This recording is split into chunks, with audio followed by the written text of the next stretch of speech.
C'est un plaisir de te retrouver. Taya Cheikh Lala Jam ñu yeewu de. Content na, le plaisir il est renouvelé comme tous les matins. Comme chaque matin. Comme chaque matin, c'est également un plaisir de faire face à toi, de faire face à Bamba, Cheikh Bamba Faye, d'être à côté de son waji,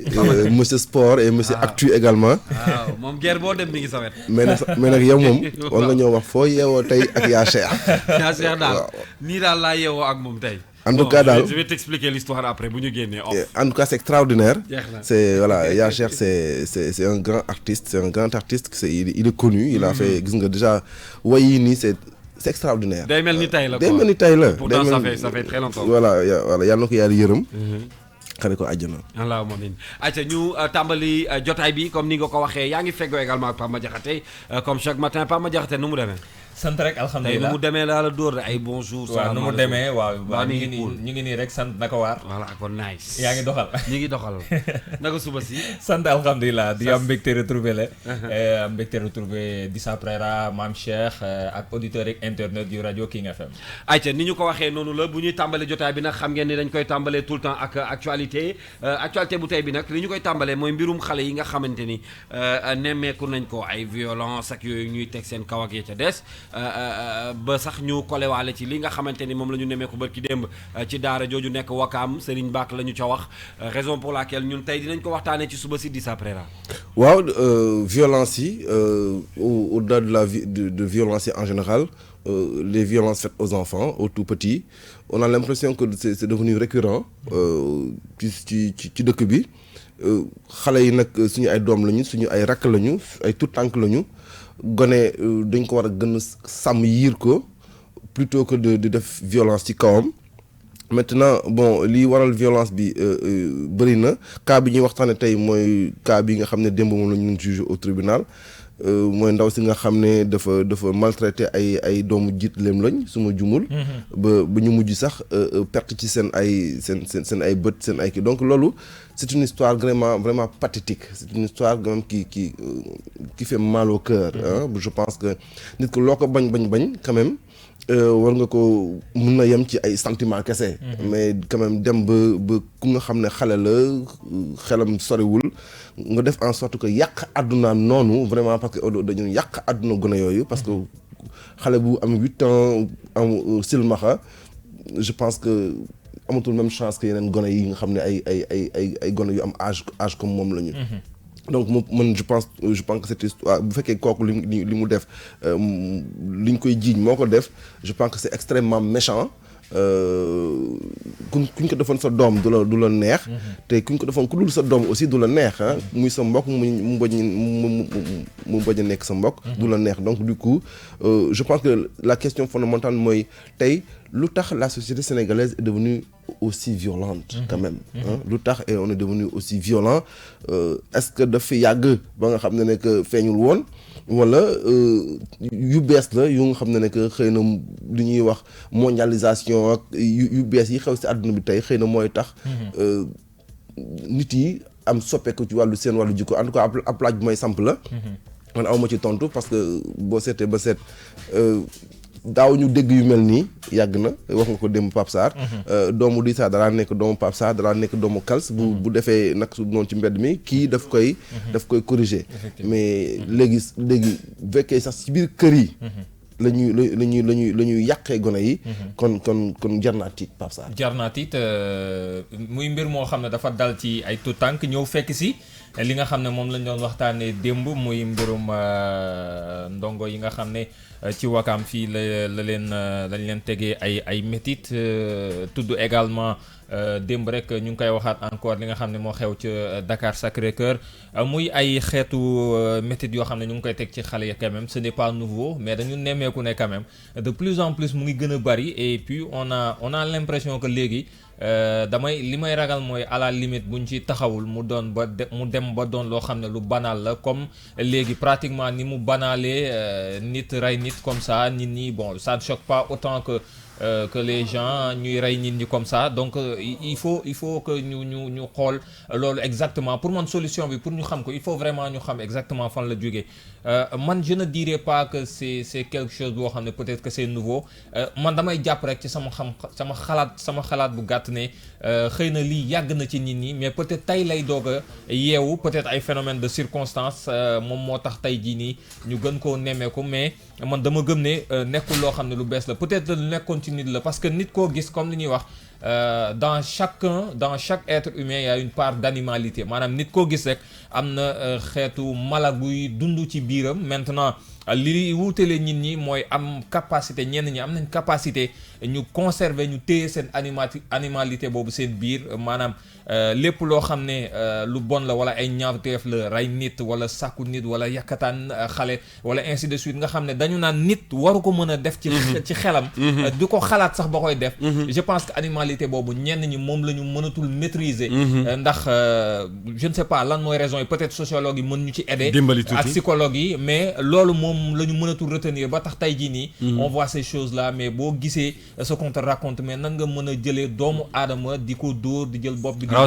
dóor ci miir bi di ko xëpp omo ba muy silmaxa tiim xale di ko def ay mbir yoo xam ne c'est-à-dire à la limite doo comprendre lan moo leen yóbbu foofu moi je me dis que ces gens là c'est des gens complètement malades ñin ñooñu santé mentale c'est-à-dire waruñu leen sax yóbbu kaso à la limite dañu feebar alors ñi ngi ak Niokhobaye Diouf moom mi ngi ministère de l'enfance ngir partager ak ñun waxtaan wi nga xam ne ci suba ak léegi su mun nañ ko monsieur Diouf ñi ngi lay nuyu ci King FM jërëjëf ci wuy si bi nga ñu wuy ci téléphone bi maa ngi ak Dissa Préra Pape Madiakhate Sarr ci studio bi waxtaan wi mooy li ñu nemmeeku ci wàllu violence ak xeet yi nga xam ne ñu ngi koy def xale dem sax ba ñu jàpp ni dañuy abuser des fois ci ni ñuy jëf yi ñuy jëf ci xale yi tey situation bi Sénégal toll des fois ñu koy wax ci média yi naka nga ko jàngatee. waaw xanaa d'abord di ko métti rek parce que dafa nekk loo xam ne mu ngi commencé jéggi dayoo. xëy na sax bon doon na am xëy na doon na gën a bari mais ni ñu koy dégg léegi ak xibaar bi ni muy tasee ak ni mu gaawee moo tax mbir mi vraiment am benn dayoo boo xam ne tey jii ñi nga xam ne xëy na peut-être dañoo bees ci secteur bi mën na jàpp ne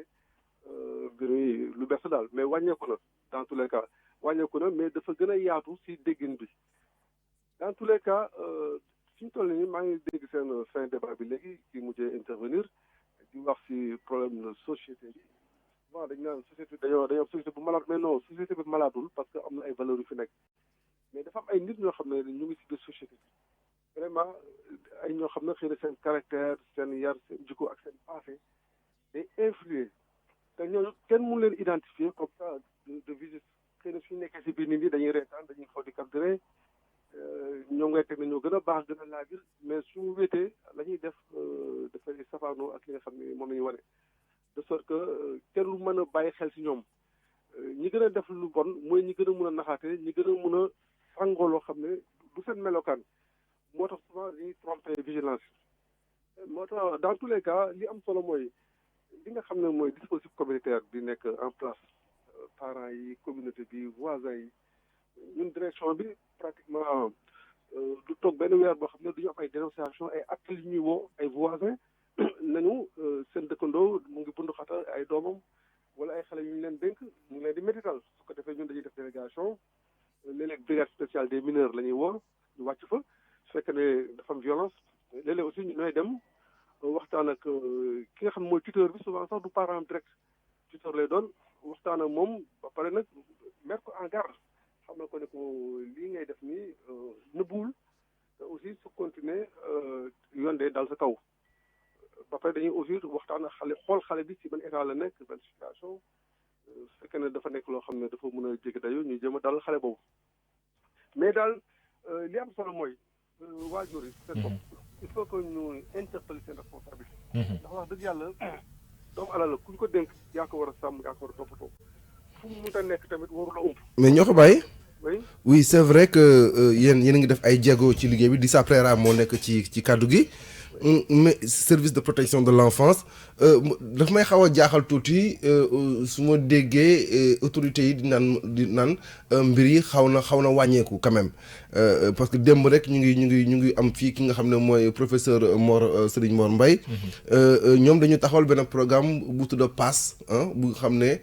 dañuy wër ci dëkk bi di sensibiliser xale yi par rapport à ces questions d'abus, à ces questions de violence, ce genre de choses là. Mais vous aujourd'hui, est-ce que au niveau de l'autorité, au niveau de l'État, am na ay programme yu nga xam ne que ñi nga xam ne ils sont les concernés xam nañ ko, est-ce que yéen am nga ay programme de protection yu nga xam ne que vulgariser ngeen ko te nit yi xam nañ ko, est-ce que am na su amee mu ngi ñu sistal benn wala ñaar yu nga xam ne que c'est en train d'être déroulé? waaw am na du benn du ñaar te soo gisee mën a mbir mi dayo bi tey jii su fekkee dafa am loo xam ne dafa xaw di sa bu ñu bu fekkoon ne kenn moo koy wax tey jii fukk ñu koy waxandoo. donc dafa am phénomène d'amplification boobu. tey jii li xew démb léegi rajo yi télévision yi ñëpp a ngi koy wax. donc yow su fekkee acteur bu bees la mën nga jàpp ne mbir mi dafa yokk dafa ci moom benn cas la mais benn cas dafa ëpp waxtu ma ñaar wala jëm ñett. li am solo mooy ñun dañu mettre en place ay dispositifs de protection même juste dans les villages. c'est vrai que wëraguñu Sénégal yëpp parce que dañu nekk dans un système intégré en construction. fi ñu koy dañu am benn stratégie nationale de protection de l'enfant boo xam ne ñu ngi koy construire. sur les 45 départements 38 départements yëpp samp nañ fa ay comités départementaux de protection de l'enfant te loolu mooy seen liggéey relayer état bi. préfet yi ñoo koy jiite police la bokk gendarmerie la bokk infirmier chef la ñu bokk éducation santé tous les services sociaux de l'état. ñu ngi bokk ci comité rawatina bàjjenu gox yi ndayu daale ak sëriñ yi nga xam dañu am seen association. ak ONG yi. léegi ñooy seen bopp communes yu bari tey jii am nañ plus de 2000 comités locaux de protection de l'enfant ëpp na 2000. ñaari junni ñu ngi ci village yi ñu ngi ci quartier yi mais siiwagul ci Sénégal bi yëpp. te loolu la ñuy tabax progressivement ñu ngi samp ay kuréel yoo xam ne ña fa nekk ñu leen di tàggat. ci prévention d'abord nan nga mën a gàttandoo loo xam ne dafa ñëw ci xale bi te egseewul. su xale bi aussi amee loraange yow nan nga mën a taxaw ci kaw loraange boobu ba fa nga ko war a jaarale mu egg ci ñay doxal yoon egg ci autorités yi. egg tamit ne ko war a jël en charge. sëñ Mor May boobu suñu la bokk. ci dispositif communautaire bi la bokk. waaw moom dafa nekk benn centre de référencement boo xam ne cas yooyu su amee ñoom seen loxo lañ koy teg ñu lijjanti ko maanaam appui psychosocial bi. justement aspect boobu noonu ngay wax maanaam xale yi la plupart bu yenn métit yu mel noonu di leen dalee appui psychologique bi des fois xëy na day doon lu nécessaire mais des fois mu problème bi aussi féetee foofu à votre niveau naka ngeen di organiser woo pour cas yu mel noonu bu dee am na ay xale yu ñu teg ay métit parce que quand même mine de rien bu leen dalee da leen di topp toute leur vie. waaw ñaareel xam nga xale yi su fekkee ne dañoo dund musiba ba mu jot ñu jëlee leen foofu yóbbu leen parce que ku mel ni par exemple centre gi nga xam ne nguur gee ko moom. foofu am na ay travailleurs sociaux ñun dañuy def appel ak ay psychologues léeg-léeg ñoom dañuy liggéey ak waa ASPEF léeg-léeg dañuy liggéey ku mel ni Serigne Mor Mbaye wala ñeneen ñoo xam ne tey jii ñu ngi hôpital Fann ay docteurs seen xel màcc ci loolu te ñoom su ñëwee dañ koy def gratuitement cas bi nga xam ne tey am na Ouakam maa ngi jokkoo ak préfet ak comité départemental bi nekk Dakar waxtaan naa ak ñoom ba pare dañu war a jokkoo ak sous-préfet Almadies dem sur place xool xale yi loolu lañ prévoir. suñu demee nag ñu ak évaluer su fekkee ne psychologue dafa war a ñëw foofu toog wala benn travail social. analyse situation bi xool ban thérapeutique lay mun a mettre en place pour ñu jëlee en charge. parce que xëy na xale yi am na ñoo xam ne am nañ ci musiba am ñoo xam amuñu musiba. dañuy envisager sax def consultation médicale pour seet ndax li nga xam ne dafa nëbbu est-ce que consultation mën na ko génne wala déet. pour dire que saa yu problème yu mel noonu amee Sénégal yaatu na trop mais fu mënta am si gox-goxaat yi am nañ comité boo xam ne day dem taxaw souvent préfet moo fay yebal ndawam yi parce que comité bi waa ministère de la justice ñu ngi si par exemple ay mots. ñoom ñooy gérer les cas sociaux. ministère de la santé et de l'action sociale ñu ngi ci comité bi lañ bokk. donc ak seen santé yooyu donc ay nit ñoo xam ne dañ leen tàggat leen si naka la ñuy mën a saytoo xale naka la ñu ko mën a dalale. naka la ñu ko mën a delloo sagoom. waaye du yem foofu gannaaw buñ la saytoo tàggat la ba pare dañuy am benn projet de vie boo xam ne parce que dafay mel dafa am lu yàqu si yow il faut ñu tabaxaat. tabaxaat nag dañ koy sëntu mu war a dem ba li nga xam ne tey jii jur dund. jëmale ba nga nekk mag ba mun a yor sa bopp en charge. maanaam da ngay tracé benn ligne de vie boo xam ne bëgg-bëgg bi wala yenn xalaat ci xale bi lay jógee il faut naka lañ koy jëmale teg ko si yoon boobu moom aussi la nga xam ne moom la yéene si xolam parce que nekk ku nekk ëllëg bu nga tekki dara. loolu mu bëgg a tekki ak moom aussi compétence yi nekk si moom. moom la ñuy analyser ba xam xale bi ndax am na capacité pour lii mu bëgg a doon wala leneen. mais dans tous les cas dafa am ay compétences de base yoo xam ne moom la ñuy dugal ci xale bi ba ëllëg lu mu bëgg a nekk rek. dina ko mën a nekk mën na changer d'une vocation à une autre. D'accord. jërëjëf Ndiokhobaye ñu ngi lay gërëm bu baax a baax di ça c'est bon. c'est bon ça a été pertinent. voilà wax na ko nguur gi ñu ngi jéem a teg ay barrage. kon monsieur Diouf ñu ngi lay gërëm bu baax. merci nguur gi mu ngi jëm a teg ay barrage gis nañ ko. c'est un phénomène bu jafe combattre quand même. il faut le dire parce que généralement buy xew kenn du ko xam. Généralement comme je le dis également Kals bu ñu yaakaar ne rek c'est dans des zones pauvres lañ koy retrouver. Non ça c'est pas vrai. Serigne Mor Mbaye wax na ko démb. amul benn milieu social booy dem fii ci dëkk bi te doo fa fekk yu mel noonu. Donc c'est pas spécifique à une zone ou à une autre zone. ci fii wala ci fële. benn ñaar mooy prise en charge bi mais damay bëgg tamit àddu ci beneen mbir. lii yëpp ci sama gis-gis bàyyi suñu cosaan ak suñu peut-être suñu diine moo ñu ko peut-être yóbbee. moo ñu ko peut-être yóbbee parce que suñuy valeur ak suñuy ay valeur parce que notre vie en communauté. suñu dund en communauté ci suñu tradition. doon na empêcher yenn wéetaay yi ak yenn effectivement booy seetlu partage bi ëtt bi waxtaan bi donc ñëpp dañuy xam lu xew ci kër gi ak nu mu demee mais bu fekkee léegi dematul noonu bopp sa bopp boo xëyee sax boo jamono heure yi am na kër yooyu dem 10 heures du matin doo fekk picc ñëpp tëj nañ kër gi dem seen yoon bu fekkee ay gone nga fa ak benn tonton saay-saay c'est le terreau fertile et la porte ouverte à toutes les dérives donc je pense que on doit revenir ci suñu ay fondamentaux ñëwaat ci suñu ay bases loolu xëy na dina mën a bokk ci liy wàññi mbir mi parce que autant ñu teg ay daan Serigne Mor Mbaye wax na ko démb du changer dara wala du changer lu bëri bokk quoique je trouve que c'est bien quand même ñu tàmbalee foofu ñu teg yeneen sens kii de sensibilisation yeneen programme de sensibilisation yooyu yëpp baax na mais nañu fexe ba nga xam ne ñun ñuy dundandoo suñuy biir ak suñuy ñoñ ak suñuy rakk ak suñuy doom ak suñuy jarbaat ak suñuy xarit ak suñuy kii ñuy mën di bàyyante xel waxuma nag ñuy bàyyi ñu liñirtu wala ñu ñaaw njortu au premier regard mais bàyyi xel attentif c'est-à-dire doo ñëw rek ñaaw njort ne kii de gis naa ko mu def lii de kii lii lay def donc nañu demee xel mu sell waaye également nañu ubbi suñuy gët avec un peu plus de vigilance dans ce qu'on fait waxuma nag une vigilance de mauvaise foi une vigilance de mauvaise foi on peut être vigilant protéger ses enfants protéger les tout petits sans être de mauvaise foi je pense que c'est important ça c'est important ñuy bàyyi xel surtout bu dee ay xale parce que dama ko dégg Mame Makhtar Gueye wax ko bu ONG Jamra mu wax lu am solo mu ne genre mbir yu mel nii ce n'est pas vraiment nouveau peut-être que tey comme ni ko Ndiokhobaye Diouf waxee léegi peut-être qu'on en parle plus peut-être que ni ñu koy waxee ci canaux yi d'information de transmission yi muy jaar moo gën a bëri moo ëpp doole mais nekkul loo xam ne lu bees la fii seulement méthode yi nga xam ne souvent day dal xale yi aussi bu leen dalee ñoom du ñuy wax du ñuy nekk ñoo xam ne peut-être dinañuy gaaw a wax il faut peut-être dafay nécessiter souvent ngay waxtaan ak xale bi di waxtaan ak moom plusieurs fois bu ko defee muy doog a jël enfin sa décision ngay naxante ak moom ba mu mujjee wax en réalité li nga xam ne moom lay dund parce que dans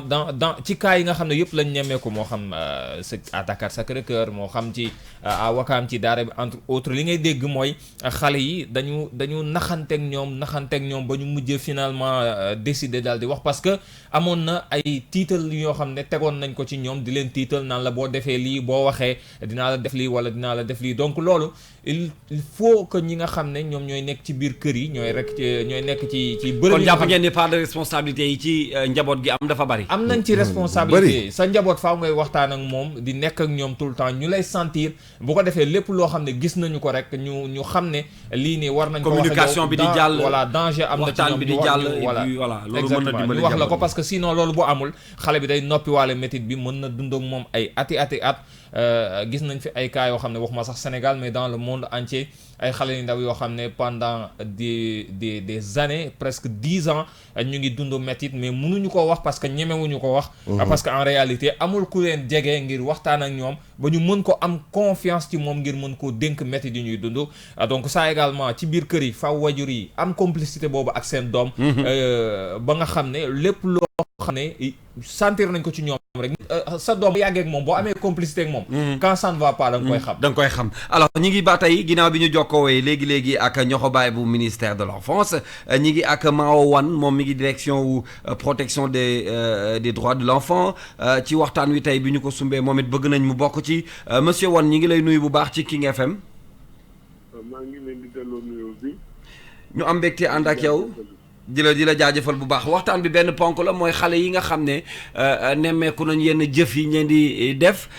ci wàllu violence dem sax ko ni ma ko waxee léegi di abuser de temps en temps ci yenn mbir yi situation la boo xam ne liñ ko nemmeeku léegi Sénégal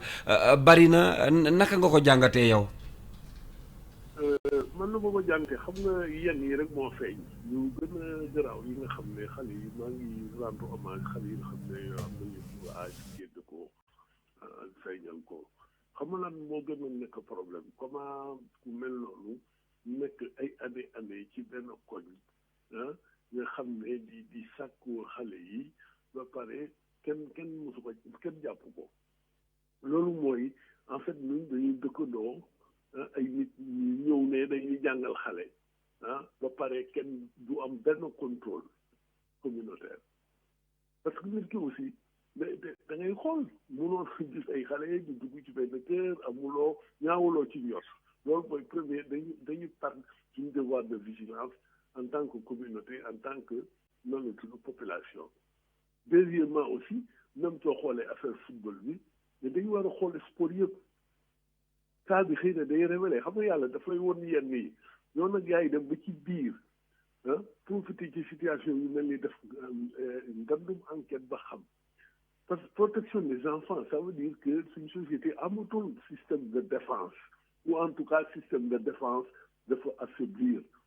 loolu nag bi nga xool lu ko indi lan mooy déterminant yi mooy éducation aux droits de l'enfant dafa faible. suñu cosaan aussi amoon ay éducation culturelle nga xam ne pour aar xale yi ku nekk amoon na la tudd sañ-sañ même su nekkul sa doom nga protéger ko état aussi c'est-à-dire su waneelee fu mu teg xale dafa am importance nit ñi daañu ragal def yenn yi soo bàyyee xale di traîner guddi bëccëg kenn du leen toppatoo ñuy yelwaan ñu wóor li ne ñii lu tax ñuy yelwaan dañ leen forcer ñuy yelwaan te yow doo ci def dara mais loolu ça pose des problèmes mooy yow yenn xale yi en tout cas soo demee ba loolu nag ñenn ñi nga xam ne seen esprit ay esprit maléfique la ñu c'est des ay nit yi nga xam ne luñ ci biir nit ñi mais duñu nit suñu xoolee ne ñi waroon toppatoo xale toppatoowul waajur toppatoowul état bi toppatoowul xale bi day nekk lu ñuy wax proie xaw ni ñu koy waxee ne proie du yomb parce que société aussi nga xam ne soo amul ay valeur société day am valeur ay valeur bi mooy lan même politique yi dafa am vision soo yow koy def pour programme. c'est vrai Mao Wane di sa plaira ci kàddu gi wax nga dëgg maa ngi koy wax sànq maa nga naan xëy na suñu ay système de valeur traditionnel la ñu bàyyi bokk na si xëy na lu ñu indil tey jafe-jafe yu mel nii sëriñ Mor professeur sëriñ Mor Mbaye démb àdduna ci di ñu xamal nekk également que xëy na dañu nekk ci benn société bu xaw a feebar mais tey Mao au regard de jafe-jafe yi petite enfance bi am mu que ce soit les enfants de la rue que ce soit les talibés quand je dis les enfants de la rue les faqman di xale yi ñu woowee faqman ils sont inclus xale yi nga xam ne yenn saay da nga leen romb sax si mbedd mi ñu foofu la ñuy fanaan ak seen ay waajur bëri na ci dëkk bi soo yeewoo fajar di nga romb ci yenn tali yi nga xam ne foofu la ñuy fanaan ak seen ay waajur ñooñu ñëpp ils sont exposés généralement ñooñu sax la ñuy gën a le état bi di gën a wax ñii il faut ñu defal leen lii ñii il faut ñu defal lii tey au-delà de l'éducation des droits à la petite enfance qu'est-ce qu'on peut faire d'autre pour quand même atténuer cette situation-là quoi d'autre. non man yaakaar naa ne lu ñu war a def mooy xam nga parce que koñ boo dem en tout cas ci yenn endroit yu bari dafa am lu ñuy wax comité de protection des droits de l'enfant. ñooñu dañu war a delluwaat par exemple mu am ay système communautaire képp ku yore xale képp ku yore xale ñoo ubbi en soi-disant ay daara ak yooyu fa def ay xale il faut mu am loolu ñu contrôle citoyen. contrôle citoyen boobu du ñàkk. état bi dafa war a contrôler tous les lieux fu ñu ne dañuy yar xale ou bien dañuy jël ay xale et garder leen pour protéger leen de la dafa war a am des normes ak standards. contrôle dafa am contrôle. inspection des daara am na il faut que aussi ñu dugg di xool. bon famille bi bon violence bi du ci loolu rek même dans la. bien sûr dans la famille aussi. même dans les familles les enfants mënuñu nekk victime ay violences sociales mais comme ça aussi il faut que dans les familles aussi nit ñi am devoir de vigilance obligation wax nga devoir obligation de vigilance ñu xam ne société bu doy waar lañ nekk comme ni nga ko waxee perte nañu suñu repère socio-culturel te adopté ñu repère ñu moderne repère ñu moderne foo jaar ça veut dire l'état de l'état foo jaar c'est-à-dire moom ay mécanisme mu am par exemple ay nan la tudd ay téléphone c'est-à-dire mu am ay numéro vert nga xam ne dañuy signaler brigade des mineurs ñu renforcer ko brigade des mineurs dafa faible boo demee foofu ñaar ñett je sais pas mais il faut ñu renforcer la brigade des mineurs partout dans tous les commissariats mu am brigade au moins benn bureau des mineurs mais pas seulement commissariat central. La brigade des mineurs bu nekk ci brigade des mœurs. mais est-ce que problème bi fondamentalement au-delà de li nga xam ne peut-être kilifa yi war nañ ko def ci biir kër yi parce que souvent cas yu bari yu mel nii day répété wu yaa ngi koy wax sàgg sax am na yoo xam ne xëy na xamuñu ko sax mais yu gën a garaaw yoo xam ne mu ngi am ci biir kër yi ci biir dëkkuwaay yi mais pourtant duñu ko xam parce que xëy na boole gu du am maslaa gi fi nekk bayal gi fi nekk xëy na loolu sax est-ce que du problème bi gën a mag.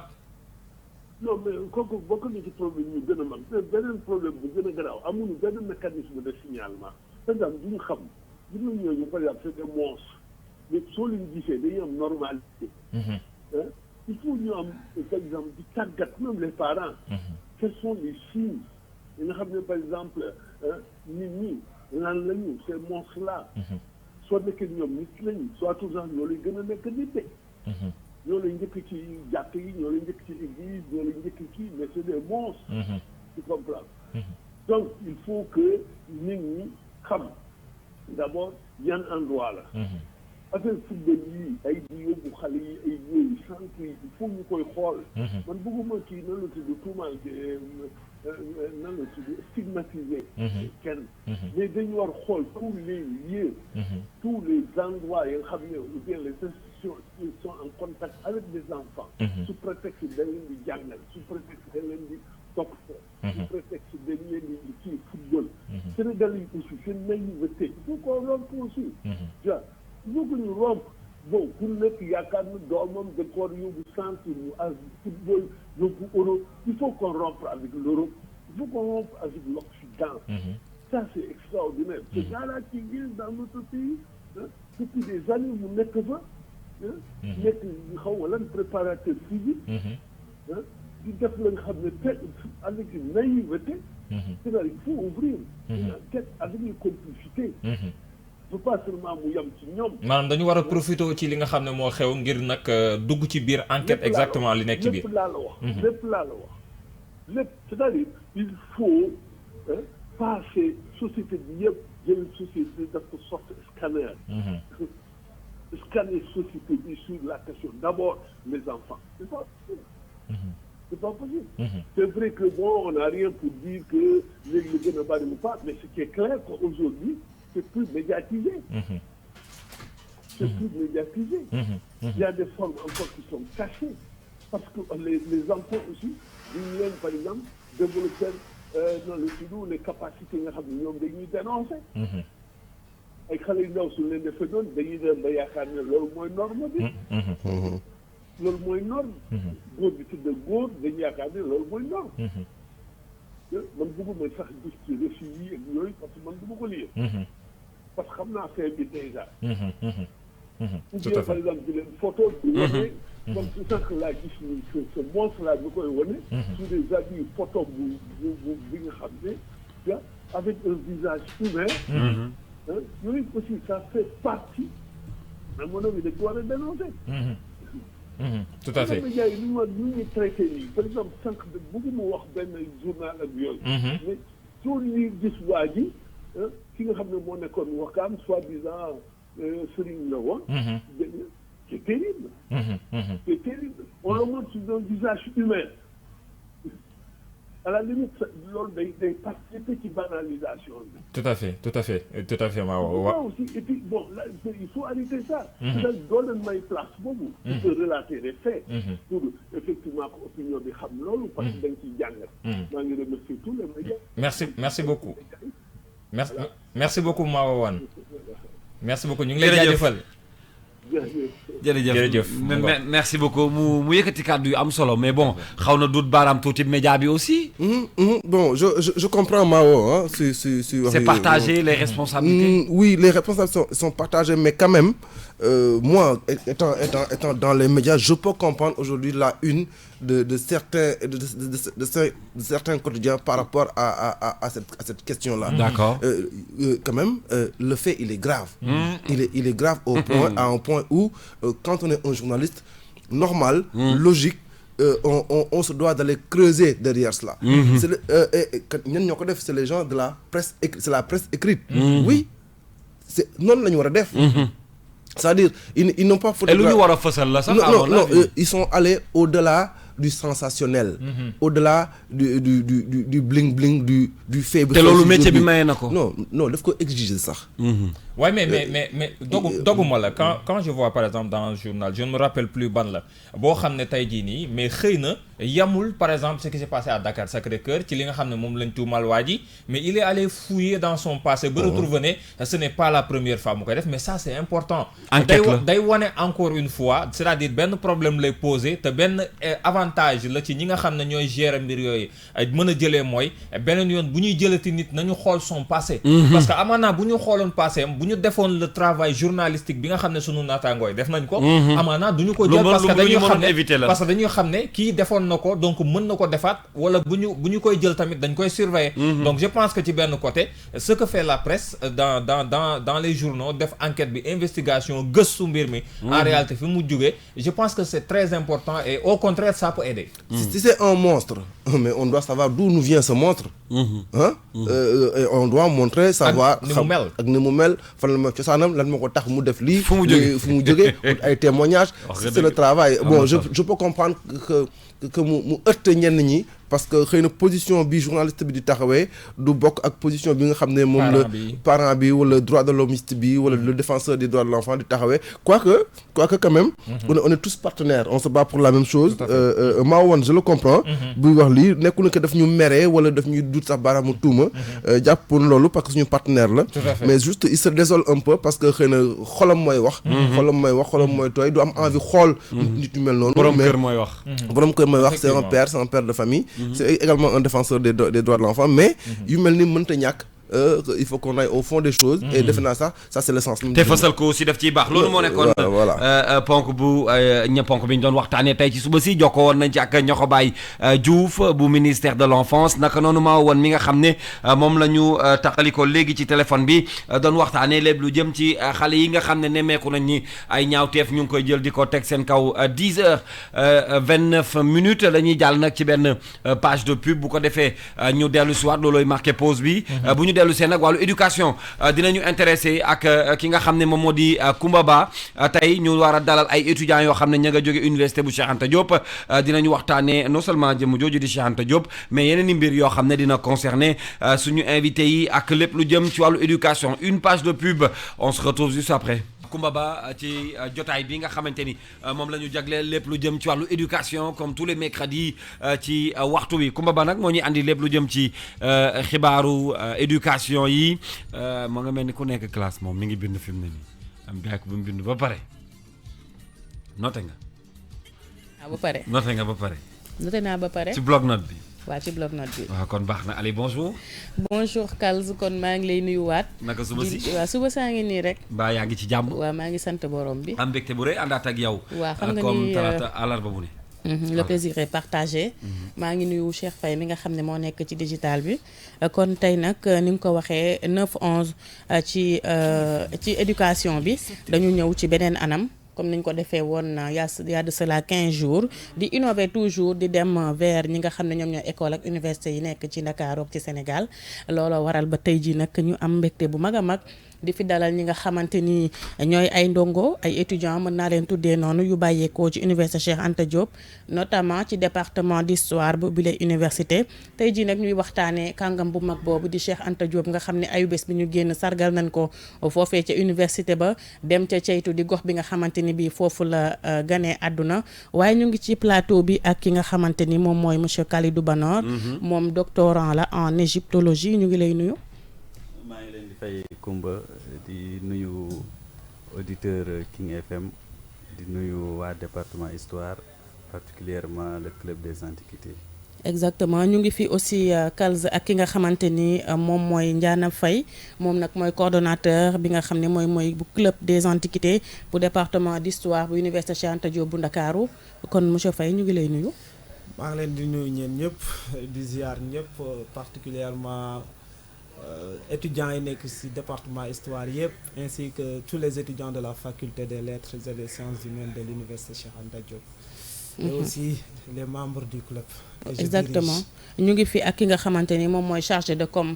bu bile club kon des antiquités xam naa ci kanam tuuti dinañ ñëw ak moom ci waxtaan yi. waaye laataa ñuy sori Kals di dugg ci waxtaan bi. dinaa def partie actualité ni ñu ko baaxoo di defee mercredi bu jot. mu mel ni li ñu doon ragal kon ci njàng meek njàngale mi li ñu doon wax naan liiraam ci ñag bi la jëm daa mel ni mu ngi bëgg ñëw. ci ñag bi mi ngi yegg si ndax tey ji G6 ak it G20. ñoom ñëpp tey dañuy def débrayage bu ñu ci jógee nag ëllëg ci alxamis gi. ak defe naa ne ñett ngi nii ci at bi de bi ñu tàmbalee gis nga ci 2020 le 14 ak léegi kon ñoom tam ñu ngi déroulé bii mooy su ma juumul seen 4e plan d'action kon tey jii débrayage lay doon waaye jeudi bi ak vendredi bi grève totale lay doon kon mu mel ni li ñu doon ragal ci njàng meek njàngale mi mu ngi ñëw mu ngi noonu kon ci wàllu actualité bu weesoo loolu nag tey Banor yow yaa ngi doctorant en égyptologie ci département d'histoire su ma la ne woon Cheikh Anta Diop rek lan nga may wax. Cheikh Anta Diop lan laa lay wax. mooy boroom xam-xam bi mooy ki nga xamante ne moo tax nit ku ñuul xamaat moom mooy kan moom moo tax ñu xam nit ku ñuul mi ñu doon wax ne amul démb amul civilisation amul histoire xamul dara moom mooy ki nga xamante ne lépp ci moom la dóoree moom moo indi lépp ñi fi nekk di yaakaar ne ñoom ñoo waral xam-xam ñoo waral civilisation ñoo waral philosophie ñoo waral science ñoo waral médecine en réalité ci nit ku ñuul ki lañ ko jàngee. waaw dañuy wax l'Afrique est le berceau de l'humanité pour yow mi nga xam ne yaa ngi ci département d'histoire ba tey ji nga am ci niveau bu kawe mën nañ ko tuddee noonu lan moo waral pour yow ñu ne l'Afrique est le berceau de l'humanité ci lan lañ sukkandiku pour wax loolu. alors loolu tontu ci dina yomb parce que Cheikh Anta Diop liggéey na ci lu bëri. waxoon na ko tamit colloque du colloque sax benn conférence bi mu defoon Niamey nee na 6 spécimens ñoo am. ci 6 spécimens yi nee na ñett ñi jiitu ñooñu génnuñu Afrique. te fossiles yooyu ay archéologue ñoo def seen fouille gis ko def seen analyse def seen jàngat def lépp ba xam ne fossiles yooyu ci ban at la ñuy juddoo ci ban at la ñuy deewee mu basé wu ci loolu noonu mu ne ñett ñooñu ñu jiitu génnuñu Afrique. kon ci xam-xam la ko teg. ci xam-xam la ko teg ci science nee na 6 spécimens yëpp ñu ngi ci Afrique ñett yi jiitu génnuñu Afrique ñaar 3 yi des nee na ñett ñi génn nañ mais ñett ñi génn encore mooy 4e ak 5e bi nee na 4e ak 5e bi ñoom sax demuñu Amérique 6e bi mooy bi ñuy wax l'homo sapiens moom mooy dem Amérique donc loolu werante amu fa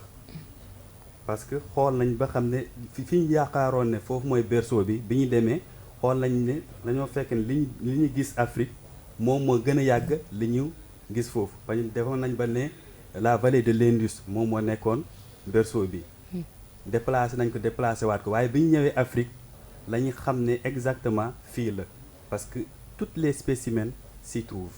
est-ce que du loolu moo waral kon Banor mook tubaab bi mënuñu woon déggoo parce que dafa am histoire boo xamante ni tubaab bi bindoon nañ ko ba pare ne lii mooy histoire Ndiana kon est-ce que du loolu moom moo indi litige diggante moom ak tubaab bi. exactement bëgguma sax jaar ci li sama aîné wax. parce que lui c'est un doctorant man je suis en master de égyptologie bon je pense que comme ni nga ko waxee loolu moo indi problème bi ak Cheikh Anta Diop parce que Cheikh Anta Diop bi mu demee Europe. bu ñu bëggee xool sax bëgg a xam carrément kan mooy Cheikh Anta Diop faudra nga déparé ci fi Cheikh Anta Diop demee Europe parce que bi mu demee Europe jàngi il était parti pour faire des études sur la physique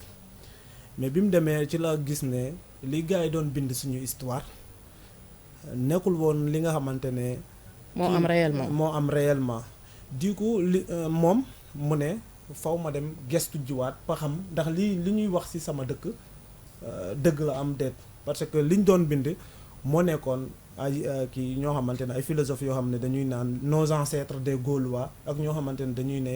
le continent africain c'est un continent ahistorique. du coup Cheikh Anta Diop bi mu duggee ci bibliothèque yu mag yi xam nga tubaab moom kii na saay na ngeen baal ma ci terme bi saay boo xamante ne. jël livre yi nga xamante ne moom mooy relaté ak li nga xamante ne mooy dëgg. ñu nëbb leen ci bibliothèque yu mag yi Cheikh Anta Diop dem na loqarti lire Hérodote li mu doon wax ak li tubaab yi doon wax jamono jooju noonu lu wuute la parce que Hérodote d'après Hérodote bi mu introsé les anciens égyptiens parce que Hérodote bi muy ñëw Égypte dafa ñëwoon pour raconter les guerres médiques mais bi mu ñëwee Égypte introsé waa Égypte xool les Colchidiens comparé ak les anciens égyptiens mu gis ne pour nag ñu xam kan mooy Afrique fallait que ñu replacer Afrique dans son contexte loolu moo waral Cheikh Anta Diop il a essayé en quelque sorte replacer l'Afrique dans son contexte pour replacer l'Afrique dans son contexte mënoo jéggi loo xamante ne mooy Égypte mu bindoon Nation Nègre et Culture pour soutenir ko gars yi na ko ñàkk parce que mënuñoo toog ci jury boo xamante ne dañuy xaj suñu maam yi léegi ñu tere ko livre bi mais malheureusement li ñu doon bañ dafa mujjee am ampleur bu ko gën a jéggi dayo parce que David Diop dafa jël livre bi mu publier ko Nation Nègre et Culture d'ailleurs Aimé Césaire nee na Aliou Diop oui le père de David Diop bien sûr le père de David Diop mu publier ko léegi Aimé Césaire bi mu gisee livre bi mu ne ouvrage bi gën a osé bu nègre bind mooy Nation Nègre et Culture donc man Cheikh Anta Diop mën naa ko jàppee comme prophète parce que dafa ñëw jamono joo xamante ne kenn ñemewul contrarier tubaab bi mu ñëw tegal ko ay argument yoo xamante ne dafa solide de telle sorte que tubaab bi reculé ba xamatul lu muy wax mooy le collège du Caire bi ñu dajewee tubaab yépp les Jean Leclan les Vercouteux les Sonorons ñëpp daje pour bind histoire générale de l'Afrique Cheikh Anta Diop il était seul contre tous à moins kii nu mu tuddati Théophile Obenga te Théophile Obenga il maîtrisait la linguistique moo taxoon mu am sensu ànd ak Cheikh Anta Diop mais Cheikh jàpp naa ne prophète la en Afrique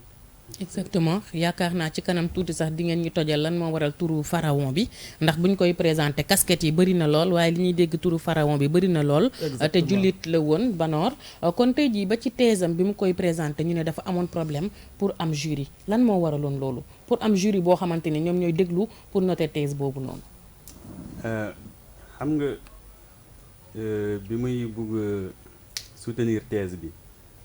il faut ñu xam ci ban contexte la woon bu ñu xamul contexte bi duñu comprendre li tax ñi nekkoon Sorbonne bañ constituer jury bi alors bon heureusement que historien lañ ñun dañuy def contexte historique balaa ñuy def débat ci thème wala leneen. dafa tombé ci période boo xamante ne Sénégal moomul woon boppam tubaab yi fi nekkoon ñoo fi nekkoon ñoom moomoon Sénégal en réalité parce que Sénégal seen colonie la woon. Cheikh Anta Diop mi nga xamante ne c'est un indigène il n'était même pas juddul woon ci ñi ñuy wax les 4 communes xam nga ñuy judd woon ci 4 communes ñoom au moins dañu leen doon considérer ay français mooy Saint-Louis Rufisque Gorée ak Dakar. mais moom mu ngi juddoo caytu xam nga bokku ci. alors bi mu ñëwee nègre boobu indigène boobu ñëw def gëstu comme ni ko Ndiana waxee moom demul woon Europe France pour def ay jàng ci science sociale. déedéet science exacte la doon def parce que bac scientifique la am ak benn bac philosophie ñaari bac la am en benn année mais étude scientifique la bëggoon def wante bi mu ñëwee def ay gëstu li mu gis mooy liñ ko doon jàngal ci école du dëgg muy gëstu ba gis ni te wax na ko aussi nee na moom bi muy bindaat histoire Afrique Égypte intéressé wu ko woon bi mu ci dalee sax affaire daf ko gêné parce que mën nañ ne kii dafa bëgg fabriquer benn histoire mais dafa xool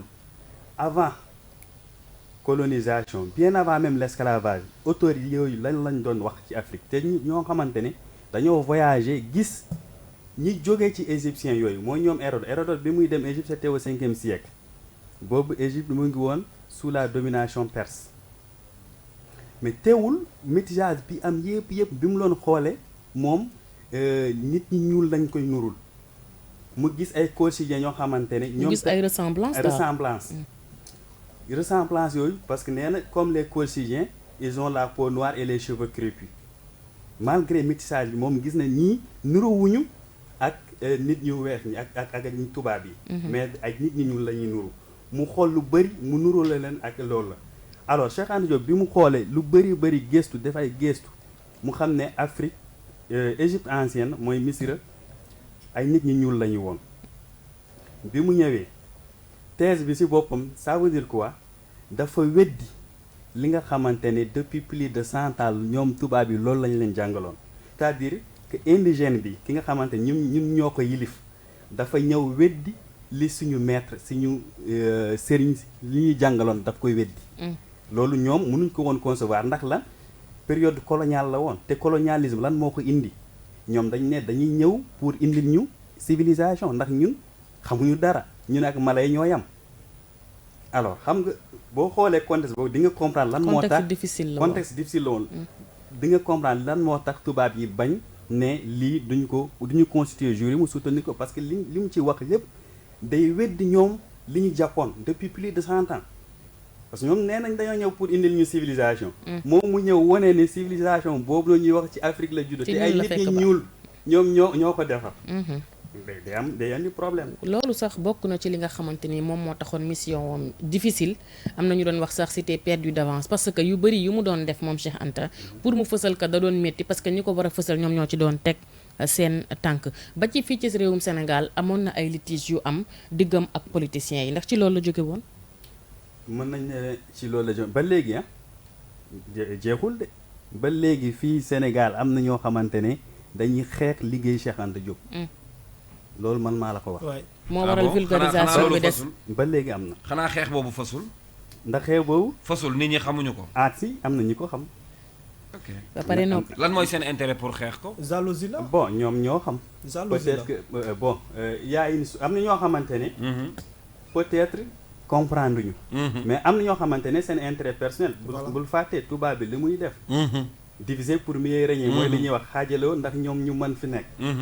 am na ñoo xamante même bi muy ñëw moom ci wàllu politique. boo xoolee moom vision politique ak vision bi fi nekkoon du benn.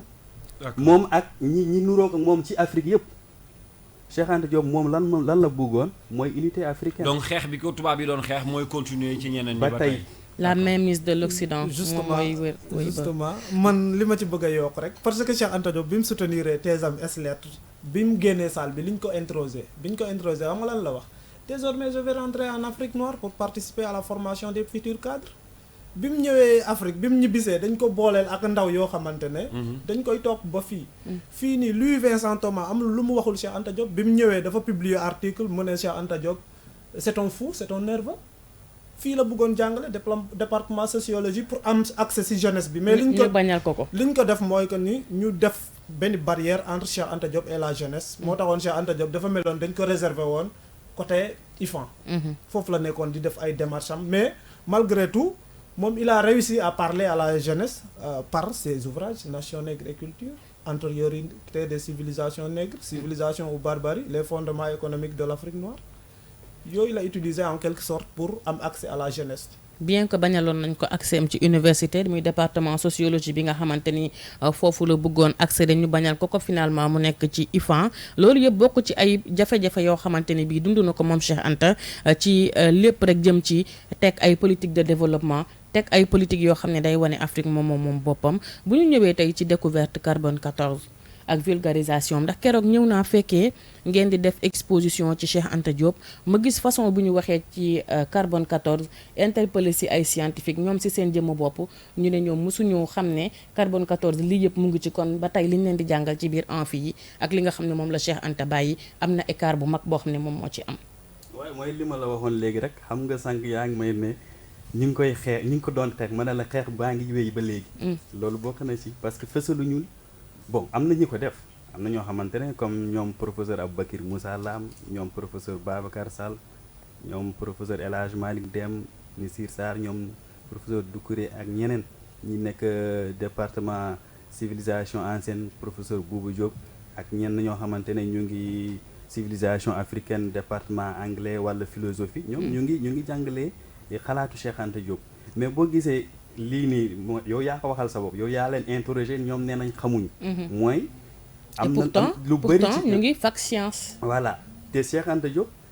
bi mu jógee France ñëw dañ ko ne doo jàngalee fi parce que université bi il faut que ñu xam ne ba 1971 université bi France ko moomoon sous l'emprise des Français. c'est à partir de 71 que l'université est devenue sénégalaise. donc ñoom la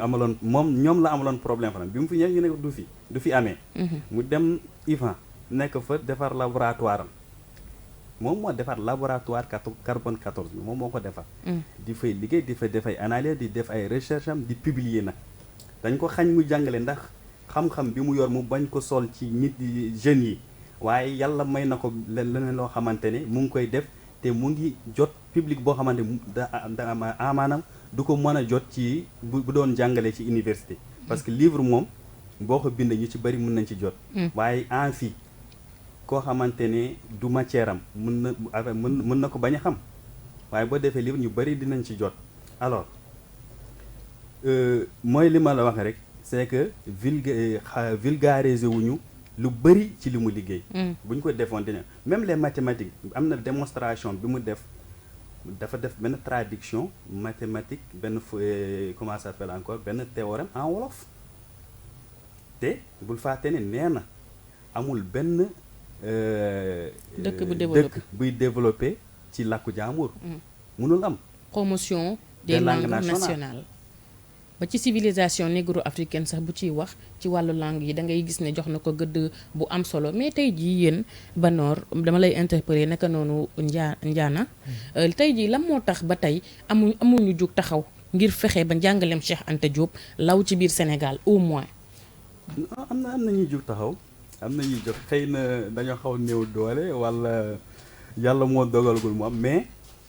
am na ñu comme li ma la waxoon de ci njëlbeen ñoom professeur Lam ñoom ci loolu la ñu nekk ba dem na à la retraite moom ci jàngale pensée Cheikh Anta Diop la nekk. mais est-ce que duñu génn amphi yi est-ce que duñu génn amphi yi dem ci niveau bi nga xam ne moom moo gën a suufee tàmbalee foofu jàngaleem Cheikh Anta parce que pour man boo toogee di seetaan exposition Cheikh Anta Diop wala ñu lay wax dara ci Cheikh Anta Diop danga naan mais lu mel ni naka lañ ko mën a toogee te xamuñu ko jàngaluñu ko suñu ndaw ñi ñu xam ko ñu leen di jàngal ay yeneen i nit mais lan moo bloqué lan moo tax mënuñu def promotion wu loolu. alors de 1960 à 80 wala 81 Senghor moo fi nekkoon. moom Cheikh Anta Diop ci wàllum xalaat ak politique. jubóowuñu woon waaw loolu moom leer na moom. comprendre alors léegi nag ci avec gouvernement bi am na jéego yu ñuy def mën nañ leen accorder loolu li tax parce que léegi yaa ngi ma laaj lu tax commencé wuñu ci base bi professeur Lam bokk na ci séminaire yu bëri parce que demoon nañ ba ne il faut que ñu introduire xalaatu Cheikh Anta Diop ci njàngale bi ci préscolaire ba université moom am na fu mu am. mais loolu daf am liggéey bi mu laaj d'après les spécialistes de l'éducation il faut que ñu duggal ko ci curricula yi xam nga affaire c'est-à-dire c'est très technique. mais est-ce que volonté bi am na. bon mën nañ ne peut-être am na mais professeur la am na lu mu proposé bu ñu bëggee gaaw moom nee na dañuy defar formation ñiy jàngale ñu defar leen formation ñu jox leen benn support boo xamante ne ci boobu la ñu mën a sukkandiku ñu waxal leen ci fànn bu nekk lan la ñu war a lan la mën a jàngale ci pensée wu Cheikh Anta Diop. nee na loolu mën nañ ko def en attendant ba phase technique bi di ñëw. man je m'excuse sama aîné warul wax ma xaw ci contre dara mais débat la dañuy coow rek comme science amul état d'âme moom par yenn saa yi man damay ñëw rek dal ci kaw suñu autorité yi parce que mu ngi situé contexte bi depuis 1960 de Senghor jusqu'à Macky Sall am na ay présidents yoo xamante ne dañoo succédé xëy na Abdou Diouf sax moo gënoon a favorable pour loolu noonu d'après li ma dégg ci sama professeur Aboubacry Moussa Lam muy wax mais dama yaakaar ne combat bi ñu déplacé woon ci diggante France ak Afrique combat boobu noonu moo des ba tey. parce que boo xoolee 1960 ba tey ñuy naan la pensée de Cheikh Anta Diop ñu dugal ko ci suñu système éducatif mais suñu ndaw yi buñ continuer di leen jàngal ay Hegel ay Descartes. yooyu noonu ay penseurs yoo xamante ne dañoo jóge fale di Hegel li mu wax ci Afrique ñun war nañ toogaat di jox suñuy doom. muy toog di déglu koo xamante ne lu ne la wax ci Afrique. yaa ngi dem fu gën a sori. mais Léopold Sédar Senghor sénégalais la. mais moom moo ne woon la colonisation est un mal nécessaire. mal nécessaire moo ko tëj en fait bi Senghor buggee def politique tey pour diriger Afrique tey jii nii bu ñu joxoon Cheikh Anta Diop dëkk bi kon weesu nañ fii nii parce que Senghor li mu fi nekk woon woy daa ak fecc la fi nekkee boo wootewee tey jii nii def journal fee ne RTS bu paree mu woo la toog loola ne la faute yi nga def ak faute yooyu noonu yooyu ñun. pour yow c'était pas le plus important. namp ñu tubaab ñun waruñu sax nit ki bu ma déggee ñu naan nit ki dafa def faute ci tubaab ñu naan ko non dangaa def faute. di ko retaan truc du genre man séeréer laa namp séeréer laa war di wax di ko communiquer. kon promotion dafa langue nationale yi ngoogu. d'accord naa ak yow de pël bi buy làkk kii man j'ai sama ami yu gën a bari ay pël lañ. man d'accord naa ngay. mais l'unité culturelle elle n'exclut pas la diversité. d'accord naa nga ciy boole séeréer mais booy dox del yolaare mburu nag. waaw voilà sama jàmm mooy wax noonu. non séeréer buy dox day bokkaale ay mburu. exactement am na benn fait bu important tamit. bi waral ne ba ci li ma yaakaar ba léegi dugaluñu xalaatu Cheikh Anta Diop ci njàngale mi mooy lan ñan ñooy financer l'éducation. les bailleurs. c'est la Banque mondiale. Qui sont-ils? les tubaab. di jar laaj la. exactement ki la abal ay bëtam fu ko neex ngay xoolee. wala mu nangu ko le message est passé. mooy rupture bi rek. ñun bu ñu bëggee demal suñu bopp comme li Cheikh Anta Diop def xam nga Cheikh Anta Diop il a osé xam nga contraire yee blanc yi ne leen dem leen toog yi fale li ngeen wax du dëgg. dëgg xam nga Cheikh Anta Diop traité nañu ko de nerveux il avait osé. ñun nag jeunes yi ñu nekk ñemewuñoo jël ay initiative boo gisee gars yi di naan France dégage ay kii yoo xamante ne ay organisation yoo xamante ne ci lu jëm loolu na c'est comme unité amul unité kii nu mu tuddati unité de l'Afrique li Cheikh Anta Diop wax ñemewuñ suñu autorités yi ñemewuñ ko jël duñu mos a décider te dañuy gën di reculer Afrique Congo fu ne recherche yépp c'est Afrique la téléphone bii nii gars yi di gën a utiliser boo demee Congo am na kii boo xamante ne matière boo xamante ne ci téléphone bi foofu lañ koy jëlee. exactement pourquoi ñun mënuñoo jëfandikoo suñuy matière première di ko bàyyi tubaab bi ñëw di ko jël ba pare wëlbatiku du ñu xas du ñu boole ñuy xeex. pourquoi ça. am na solo ba tey rek xam naa laataa ñu tëj heure bi léegi mu li ñu cëraleen si waxtu comme on dit léegi ñu yegg si ci sargal ngeen Cheikh Anta Diop lu yàggul comme ni ngeen ko tàmm di defee heure bu ñu koy sargal ci bés bi nga xamante ne bi ci la génnoon àdduna bu dellu see def ngeen exposition def ngeen tamit conférence bu mag waaye histoire générale du Sénégal ñu tàmbali woon ko fi tàmbali nañ ko def mu jur coow ndax yaakaar ngeen ni jéego la ci gën a fësal sunu ay valeurs ñun africains yi. non man je pense que buñ ne histoire moom saa yi suñ mos a waxee bind nañ livre génne nañ ko rek faw mu def coow quoi. faw mu def njombe. parce que mais bindaat sunu histoire réew. tënk ko dafa am solo initiative bu baax la xëy na peut-être. mesure d'accompagnement ñi nga xamante ne moom la ñu waroon a jël yaakaar naa moom lañ jëlul quoi mais initiative bi moom initiative bu salutaire la quoi dañ ko war a féliciter parce que histoire moomaat suñu bopp loolu moo nekkoon combat wu Cheikh Anta Diop. d'ailleurs am na livre bu ci am solo mooy volume 3 bi. surtout l'antiquité la laal mooy volume bu technique la boo xamante ne science kese lañ utiliser mooy volume bi Aboubacry Moussa Lam piloté. il y a des accompagné par xam nga ay démonstrations yoo xamante ne vraiment ay arguments yu am solo. xam-xam kese la. histoire générale du Sénégal Banor ndax paa la ci jéego yu ñu war a teg ngir gën a fësal sunu ay valeurs. c'est paa la alors xam nga 5 volumes ñoo des ñoo génn. sur 25. coow lu judd. te coow li benn volume de moo am coow de bi mu wax léegi boobu kenn coowu ci. tome 1 volume 3 origine héritage matériel et immatériel de population sénégambie boobu amul coow de. boobu amul coow te coow bi tamit mën nañ comprendre ñi coow parce que histoire moo yombul science sociale laa mën a wax d'une manière générale day bari coow. xam nga histoire générale du Sénégal la ñuy wax. waxuñu histoire des familles religieuses waxuñu histoire confrérie. waxuñu histoire religion Sénégal yëpp ko bokk. Sénégal yëpp ko bokk. te li ñuy coow sax man dama ñi bind d'accord nit matul. mën na def erreur. fi ñu ne kii école nangam la bokk muy indi coow defe naa ni man ci li ak tout liñ ma jàngal ki bind. bu defoon définition école ci livre mën nañ def appel note mu ne. par école lii laa ci jublu. lii laa ci dégg. def yaakaar naa ne du am coow. dégg-dégg bi quoi. dégg-dégg bi. voilà bu ko defoon rek defe naa ne du indi coow. parce que xam nga bind dafa xaw a doy waar. mën nga bind façon boo xam ne ni ko nit ki di liiree ak ni mu koy déggee. dina wuuteeg ni nga ko bindee. c'est la perception qui diffère. en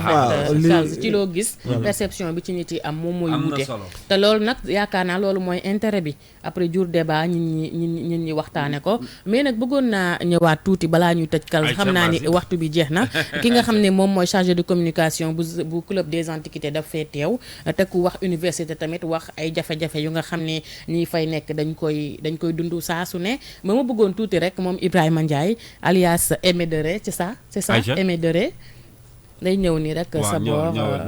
wala nga séddee ko kii bi rek bu ko defee mu daal di dikkaat tuuti ci jafe-jafe yi nga xam ne étudiants yi nekk foofu ci département de droit bu université Cheikh Anta Diop bu Ndakaaru ñu ngi koy dund nga cofal ñu si aslëf rek ak li nga xamante ni bi moom mooy jéego yi ngeen teg ngir quand même kals ñu gën a vulgariser enseignement yu Cheikh Anta Diop parce que li ma fa gis keroog ci wàllu exposition gis naa ba tàyyi ay exposition mais bu keroog bi moom vraiment dama daanu leer quoi parce que dama ni naka la ñu mën a amee lu mel nii vulgarisé wuñu ko xeex la ci wàllu xam-xam wax na ko depuis Senghor ba tey Cheikh Anta dafa mës a nekk nit koo xam ne il n'était pas bien vu par sunu ay politiciens parce que arrangé wu leen woon ni ko Banor waxee léegi bailleurs yi ay tubaab lañu donc ki la abal ay bëtam fu ko neex ngay xoole mais di kaatal tuuti Ibrahima ginnaaw ba ñu la nuyoo ma bàyyi la nga nuyoo. waa Kumba maa ngi lay nuyu bu baax a baax di nuyu sama grand yi teewoon fii def waxtaan bu am solo di nuyu waa UCAD yëpp rawatina département d'histoire waaw. bu ñu la newoon tey nga wax ci jafe-jafe yi nga xam ne moom la ndongo yi di dund foofu ci département d'histoire yan la ci seen wàllu formation. voilà bëggoon naa ñëw tuuti ci rôle bi ñu ma sarte muy wàllum communication. club des antiquités parce que club des antiquités dafa ñëw pour def li nga xamante ne moom moo manqué woon ci département d'histoire muy spécialité ICMA bi. parce que boo xoolee boo nee département d'histoire da nga naan Cheikh Anta Diop. boo nee Cheikh Anta da nga naan un égyptologue. dëgg la lépp daf ñu yóbbu Égypte. to ci biir loolu mënoo écarter antiquité donc club des antiquités dafa ñëw pour vulgariser xalaatu Cheikh Anta Diop. ak aussi joxaat gëdd histoire bi nga xamante ne mooy histoire ancienne. ci naka antiquité classique. ak égyptologie. ci biir loolu dafa bokk ci maanaam ñuy fexe boo am accès ci benn documentation bi nga xamante ne dinañu permettre aussi ñu renaître une certaine fait ya nga xamante ne ça a tendance à disparaître noonu lañ ko mën a waxee. À part ça aussi ñu renforcer liens yi entre les étudiants pour ñu mën a débattre ci histoire de l'antiquité parce que pour man boo ne antiquité ne Afrique. waaw Égypte da nga naan Afrique. voilà muy diñ doon wax léegi rek Égypte déjà mënoo ko décoller ci Afrique loolu laa gisee.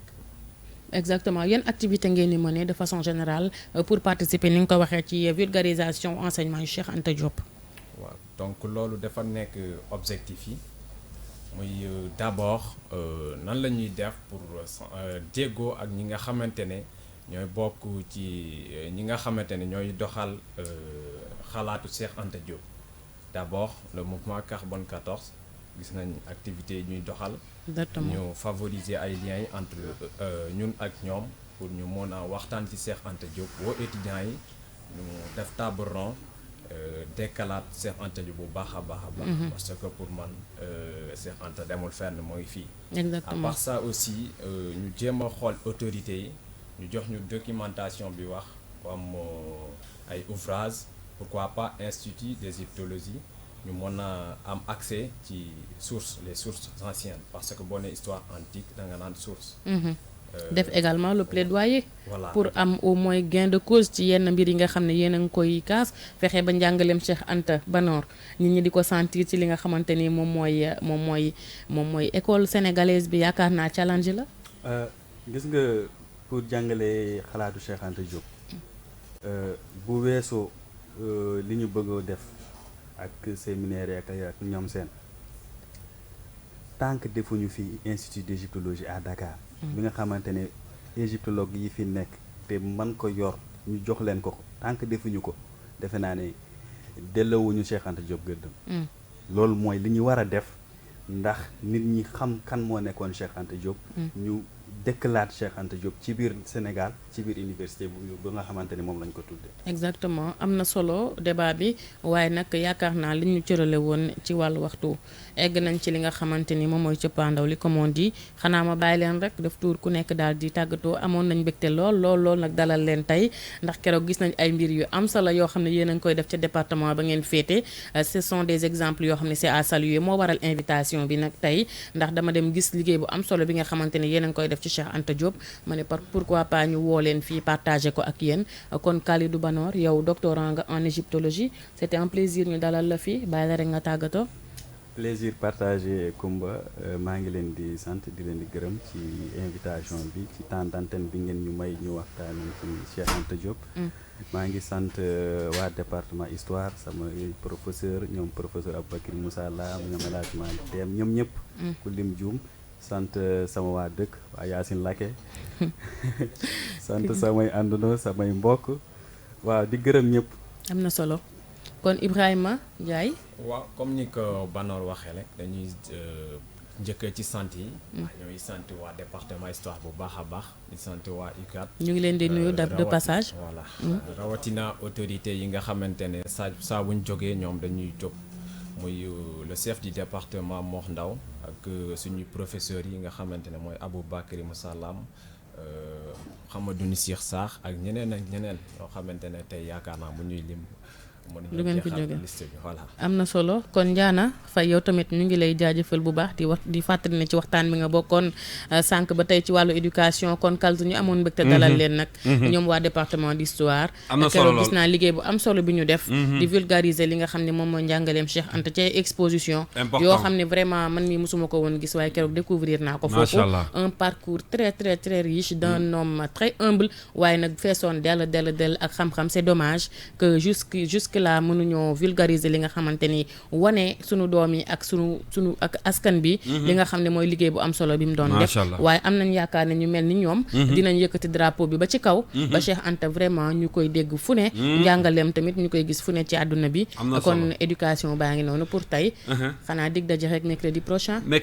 mais merci beaucoup à nos invités parce que di gis ay jeunes yu mel ni ñoom ñuy yëngu ci lu mel nii parce que mënoon ngeen nekk ci leneen comme ni ko ñeneen ñi di defee mais li leen yitteel mooy wane Cheikh Anta ak liggéey bi mu fi bàyyi et puis vous êtes des exemples pour man ndaw yu mel ni yéen dañuy jar di topp di suivre et puis di leen encourager bu baax a baax en tout cas on est de tout cœur avec vous heure bu ngeen soxlaa communiquer espace baa ngi nii mën ngeen a ñëw donc merci à Koumba Ba moom it mi nga xam ne moo ñu andil tey waxtaan bu am solo boobu nga xam ne semaine bi weesu rek la ñu doon fàttaliku Cheikh Anta tey ñu ñëw toog fii di ko waxtaanee mu am solo lool mën ngeen ko seetaanaat en mode replay wala ngeen dégluwaat ko ci suñu chaîne YouTube wala www.kingfm.sn merci beaucoup donc rendez-vous mercredi prochain tey kon lu ñuy noté ci blog note bi tey daal nañ noté ni jàng rek moo am solo waaye xam-xam moo am solo ndax liñ fi développé yëpp ci xam-xam lañ ko teg te mais xamoon ni séeréer yi nii la ñu amee xam-xam sax te borom xam-xam lañ doon waxtaane pour man séeréer soos ak mburu rek la xam kii pël la nag ki ci el bi non moo leen sauvé peut-être sax xam naa ne yaa leen xaw a dimbali tuuti mais bon baax na xam nga séeréer bu raxee ay pël waaw yàlla da koy dimbali waaw kon loolu xam naa loolu moo dal Ndiana et puis yéen da ngeen ko duyoo sax yéen kat ñaari séeréer yeeg benn ñaari pël yi exactement mais bon yàlla baax na di leen gërëm bu baax a baax kon yow rendez-vous tout à l'heure ci midi bi waaw ci midi culture rek ñu jël avion bi comme ni nga ko xamee waaw tukki bu ndaw ñëwaat tukki bu ndaw ni ko Youssou waxee rek ñëwaat jërëjëf merci Koumba di la gërëm bu baax et ses invités on va marquer une pause de temps de revenir tey nag ñi ngi ànd ak yéen ba midi inchallah bu midi jotee ñu bàyyi leen ak jotaayu xibaaru bi nga xamante ni moom moo di midi culture bu ñu paree léegi ci revue de presse bi on va revenir si l'album de Viviane qui est sorti ce week-end un album beneen level ñu ngi ñëw léegi dégtal leen ci ay titres yoo xam ne di ngeen ko découvrir fii ba midi et puis juste après nag ñu doog leen bàyyi ak rédaction bi ñu wëy ak yéen ci li nga xam ne moo des ci jotaayu xibaar bi merci beaucoup à nos invités qui étaient de passage ci studio bi tey doon waxtaanee Cheikh Anta Diop xanaa ñu doxanduwaat tuuti rek seeti ji Bijou.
léegi xale bi màgg na nga koy wooyee nenne tuute ku la seetaan ak nenne dina indi nenne ci biir kër gi saa yi ma fi yendoo lépp naan seelaw bu ma génnee mu mel ni bu fi muus newul janax yi di war mbiic maanaam quand le chat n'est pas